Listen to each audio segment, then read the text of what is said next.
संविधान ऐसे 10 कानून बनाने पड़ेंगे। तो पहला बनाना पड़ेगा एक देश एक पुलिस संहिता, one nation one police code, जैसे जिससे कि पूरे देश की पुलिस स्वतंत्र होकर एक तरीके से काम करे, निष्पक्ष होकर काम करे, मंत्रियों के इशारों पे न नाचे, पुलिस के इशारे पे न नाचे, सत्ता के इशारे पे न नाचे, बल्कि वो निष्पक्ष होकर काम करे। उसको करने के लिए क्या करना पड़ेगा? संविधान के आर्टिकल 14 को बदलना पड़ेगा। हमारे मित्र यहां अधिवक्ता बैठे हैं, किधर गए? आर्टिकल 14 में जो लिखा हुआ है ना, are equal protection of law, उसको बदल के लिखना पड़ेगा state shall secure equal protection of law. ये ड्यूटी करनी पड़ेगी। और आर्टिकल 14 फंडामेंटल राइट है।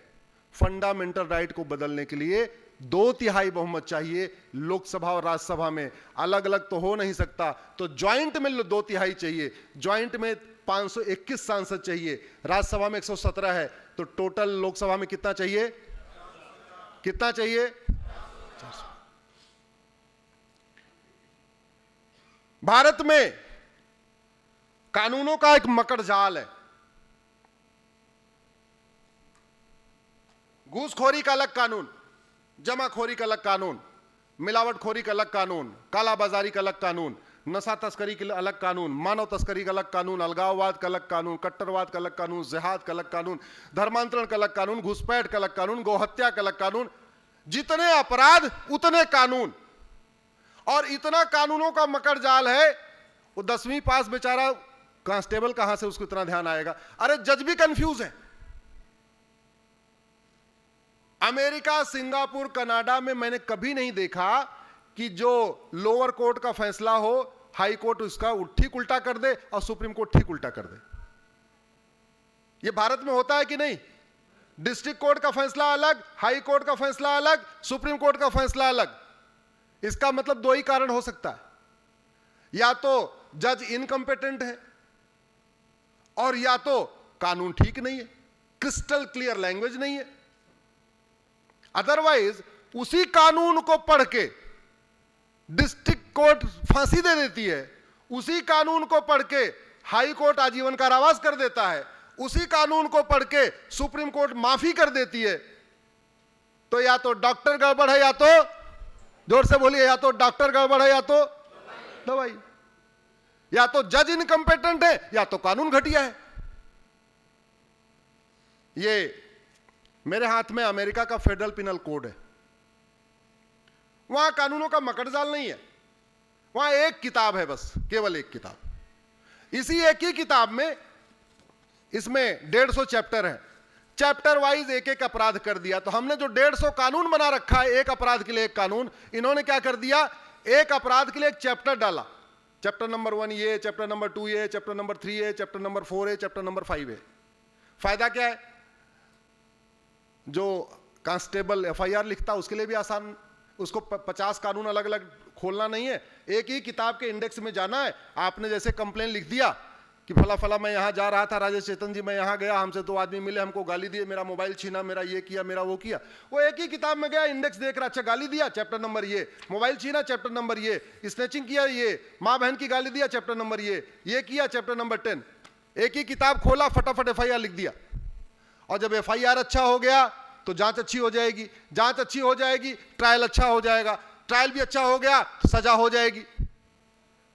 क्योंकि शुरुआत, पहला किसी भी जस्टिस सिस्टम का स्टार्ट पॉइंट क्या है? एफआईआर। जब एफआईआर ही गड़बड़ हो गया तो ऊपर न्याय कहां से मिलेगा? लेकिन one nation one penal code लागू करने के लिए आपका विषय चूंकि एक देश एक विधान है,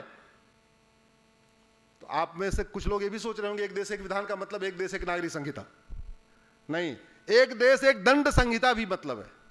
तो अगर हम चाहते हैं स्पीडी जस्टिस हो तो हमें one nation one penal code लागू करना पड़ेगा। उसके लिए आर्टिकल 14 को बदलना पड़ेगा। इसलिए अब की बार, जोर से बोलिए, अब की बार। अच्छा, दिल्ली में राजेश चेतन जी के बचपन के दोस्त यहां मुख्यमंत्री हैं।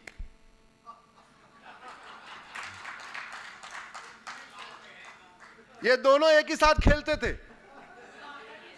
गुल्ली डंडा एक साथ खेला इन्होंने, एक ही साथ कंचा भी खेला इन्होंने।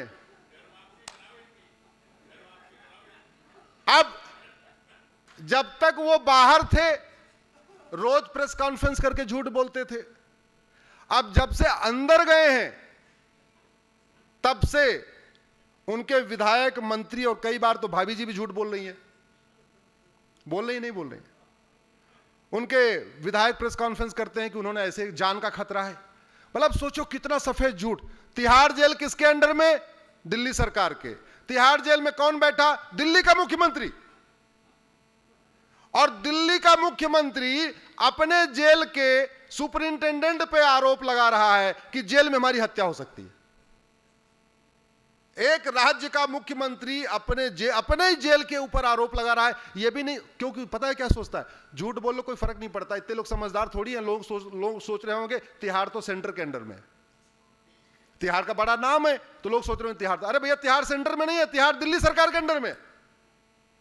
अच्छा, कभी आपने सोचा ये झूठ बोलते क्यों है? अच्छा, कभी आपने किसी को झूठ बोलने पे सजा सुनी क्या, कि झूठ बोला सजा हो गई? कल सुभाष अग्रवाल जी मेरे पास इसी काम के लिए सुप्रीम कोर्ट आए थे। इन्होंने कहा झूठ बंद कराइए, एक पीआईएल फाइल करिए झूठ को गंभीर अपराध घोषित करने के लिए।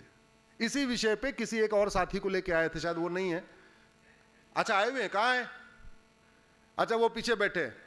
हाँ, इन्होंने एक वेबसाइट वगैरह बनाई है और 2 लोग आए थे मिलने के लिए। भारत में झूठ बोलना पाप तो है, लेकिन झूठ बोलना अपराध नहीं है। इसलिए यहां सफेद पोश पर प्रतिदिन सफेद झूठ बोलते हैं, कोई किसी का झूठ बोलता। और कल तो मैंने देखा देश के गृह मंत्री अमित शाह जी का एक वीडियो एडिट करके बाकायदा कांग्रेस के एक बड़े नेता ने ट्वीट कर दिया था। क्यों? क्योंकि झूठ बोलना, झूठ लिखना, झूठी गवाही देना, झूठा हलफनामा देना, झूठी शिकायत करना, झूठा एफआईआर कराना, झूठा मुकदमा दर्ज करना पाप तो है, लेकिन और भय बिन होए भय है नहीं, इसलिए प्रीत सब झूठा झूठा काम करते जा रहे हैं। भारत में अगर झूठ बोलना गंभीर अपराध हो जाए ना, मैं गारंटी के साथ कहता हूं 50% मुकदमे ऐसे खत्म हो जाएंगे, 50% खत्म हो जाएंगे। केवल झूठ बोलने, झूठी शिकायत करने, झूठा एफआईआर करने, झूठी गवाही देने, झूठा एफिडेविट फाइल करने, झूठा मुकदमा करने पे गंभीर दंड, उसको गंभीर अपराध बना दिया जाए, 10 से 20 साल सजा कर दिया जाए, आधे मुकदमे ऐसे खत्म हो जाएंगे। ऑस्ट्रेलिया में झूठ बोलने पे 10 से 20 साल सजा है, अमेरिका में झूठ बोलने पे 10 से 20 साल सजा है। एक व्यक्ति को अभी अमेरिका में 25 साल सजा हुई है 2 शर्ट चुराने पे। ध्यान से सुनिए, चोरी की सजा वहां 5 साल है और झूठ बोलने की सजा 10 से 20 साल है। उसने एक शर्ट चुराया, 5 साल सजा हुई, लेकिन अगर आपने उसी अपराध को रिपीट कर दिया तो सजा डबल हो जाती है। उसने दूसरी शर्ट चुराया तो उसकी कितनी हो गई? 10 साल, तो टोटल हो गए 15 साल। और उसने एडमिट नहीं किया, जब पुलिस ने उससे पूछताछ किया उसने कहा हमने शर्ट नहीं चुराया, तो झूठ बोलने की 10 साल, तो टोटल कितनी हो गई? 2 शर्ट चुराने पे 25 साल की सजा। यहां 70,000 करोड़ का कॉमनवेल्थ घोटाला हो गया, 1,76,000 करोड़ का 2G घोटाला हुआ, 1,86,000 करोड़ का कोयला घोटाला हुआ। किसी को 25 साल हुई क्या? किसी को 25 साल हुई क्या? मैं इसलिए कहता हूं, अगर बड़े काम करने हैं, बड़े फैसले करने हैं, भारत को दुनिया के टॉप की कंट्रीज में शामिल करना है, तो पहले हमारा कानून दुनिया का सर्वोत्तम कानून होना चाहिए। दुनिया का सर्वोत्तम हाईवे बना के सर्वोत्तम भारत नहीं बनेगा, दुनिया का सर्वोत्तम एयरपोर्ट बनाने से यह सर्वोत्तम नहीं भारत नहीं बनेगा। सर्वोत्तम भारत बनाना है, सबल भारत बनाना है, सुरक्षित भारत बनाना है, समावेशी भारत बनाना है, तो सबसे पहले हमें सर्वोत्तम कानून बनाना पड़ेगा। सर्वोत्तम कानून कहां बनेगा? संसद में। संसद में चाहिए संख्या, और वो सर्वोत्तम कानून बनाने के लिए संविधान में कई सारे बदलाव करने पड़ेंगे। कानून बनाने के लिए सिंपल मेजॉरिटी चाहिए, लेकिन संविधान में संशोधन करने के लिए 2/3 बहुमत चाहिए। इसलिए कितना चाहिए अब की बार? अब झूठ लोग बोल क्यों रहे हैं? आप सोच रहे होंगे फिर झूठ के खिलाफ कानून क्यों नहीं बना? झूठ के खिलाफ कानून इसलिए नहीं बना, संविधान निर्माताओं ने हमारे सोचे नहीं थे कि भारत वाले इतने झूठे हो जाएंगे, खासतौर पे सफेद पोष इतने झूठे हो जाएंगे।